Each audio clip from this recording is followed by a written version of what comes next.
I have finally received my Mini 5 Pro. I know, it took much longer than usual. Long story. I know that many of you are fond of photography, and this is a topic that gets little coverage on other channels, as they tend to focus more on tracking and vlogging. In this video, I will analyze the image quality and the new features of the Mini 5 Pro. Several interesting functionalities are mostly useful for filming. I will analyze them in other specific video, as here I will concentrate on the one regarding photography.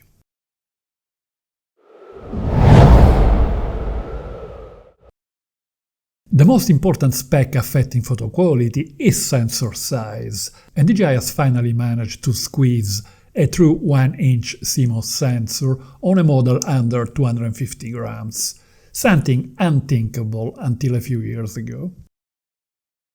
Compared to the 1 over 1.3 inches sensor of the Mini 4 Pro and Mini 3 Pro, the new one can capture richer detail and gather more light, which is particularly useful in low light and high dynamic range situations. Like in the Mini 4 Pro, the field of view is equivalent to 24 mm, while the aperture is slightly smaller at f1.8 versus 1.7.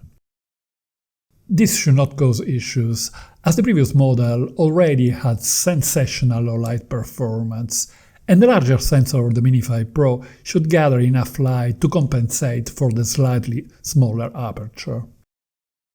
The photo resolution is announced at 50 effective MP, but this has to be taken with a truckload of salt, as it is mainly a marketing gimmick. Such high resolution is obtained by splitting each pixel into 4 smaller ones, as it is the standard these days for drones and mobile phones. I will analyze the quality of this 50 megapixel mode later on in this video. The other major feature for photography is the presence of a 48mm matte Tele mode, offering a 2x zoom with higher quality compared to the digital one of previous models. I will do a specific video about this Tele mode, so I will not get into confusing technical explanation. To cut a long story short, a 1-inch sensor should be able to produce photos at a real resolution of around 20 megapixels, as was the case with the camera of the legendary DJI Air 2S. By cropping the image from a field of view at 24 mm to 48, the resolution should approximately be divided by 2. Therefore, with the Mini 5 Pro, we should obtain a 2x zoom with a resolution of around 12 megapixels, very close to an optical zoom. This matte Tele mode should allow getting closer to targets that cannot otherwise be reached, increasing the parallax effect when different layers are present in an image, and obtaining better separation between a target and the background.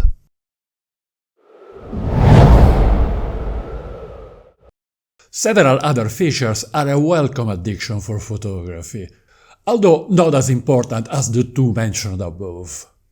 Like in the Mini 4 Pro, the gimbal can rotate to a vertical orientation to take photos in portrait mode. This model also introduced continuous 225-degree gimbal rotation, which is more interesting while filming, but can be occasionally used for still images. Surprisingly, the Mini 4 Pro had an internal storage of only 2 GB, which was very annoying as it made it impossible to do any serious shooting if we forgot to bring an SD card or if the card got damaged. The issue is now resolved by the 42 GB internal memory of the Mini 4 Pro, capable of recording a full day of shooting. The announced flight time is slightly longer at 36 minutes compared to the 34 of the previous model. This should help when shooting hyperlapses. There is a new free mode for panorama photography that sounds interesting. I will analyze it in a specific video about pano photography.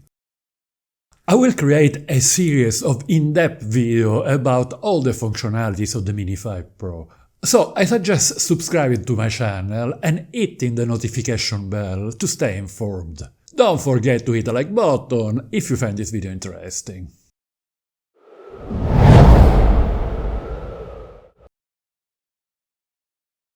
Images taken with Mini 5 Pro can be saved in RAW or JPEG format, or both. The advantage of JPEG files is that they are smaller and pre-processed, suitable for users who don't rely on heavy post-processing or need to share their photos immediately. Until a few years ago, the difference in quality between RAW and JPEG files was massive. However, JPEG have improved constantly since. As you can see from these examples, the rendition of the JPEG is almost as good as the RAW. We just notice a touch of extra detail in the shadows and a slightly better rendition of the sky for the RAW.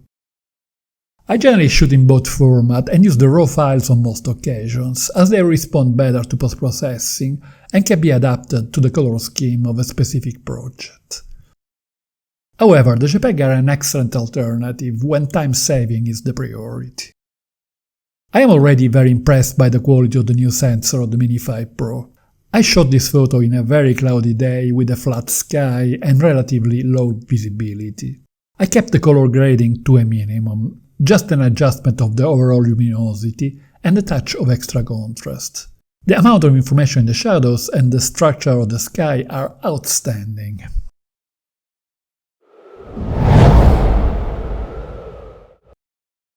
And now my favorite new feature, the 48mm matte Tele mode. The lack of the second or a third lens was the major limitation of the Mini 4 Pro, and the main reason to purchase an Air 3S or a Mavic 4 Pro. The ability to deliver images at a focal length of 48mm with a quality similar to a dedicated lens would open new horizons for a lightweight drone. From these images we can see that in the 2x zoom mode there is hardly any loss of resolution and detail compared to the wide-angle images. Here we can compare them with a photo taken with the Mini 4 Pro at 2x digital zoom. As you can see, the difference is massive.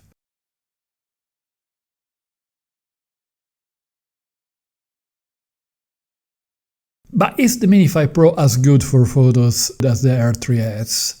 Not quite, as the longer 70mm lens of the bigger model offers an even closer point of view.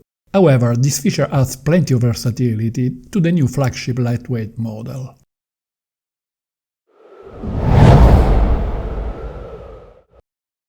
This mode was in previous models named 48 megapixel. It was introduced several years ago with the Air 2. It works by splitting each pixel into 4 smaller ones to artificially achieve a sort of higher resolution. I will analyze it in depth in a dedicated video, so I will not go into details here. After a jumpy start with plenty of chromatic noise in the shadows, this mode has constantly improved over the years. As you can see from these images, the quality is very close to the one taken at normal resolution, but the 50 megapixel ones should deliver better results for large prints. The downside is that the file produced are large and require a powerful computer for editing.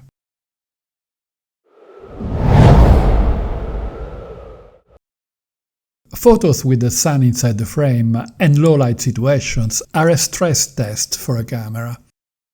In these situations, the Mini 5 Pro shows the full power of its 1-inch sensor. I have slightly overexposed this image to check the area around the sun. As you can see, there are no flares and hardly any chromatic aberration or loss of detail. Excellent result considering the situation. The same scene taken in matte Tele mode shows an excellent structure of the sky and plenty of information in the shadows, even though it was very dark.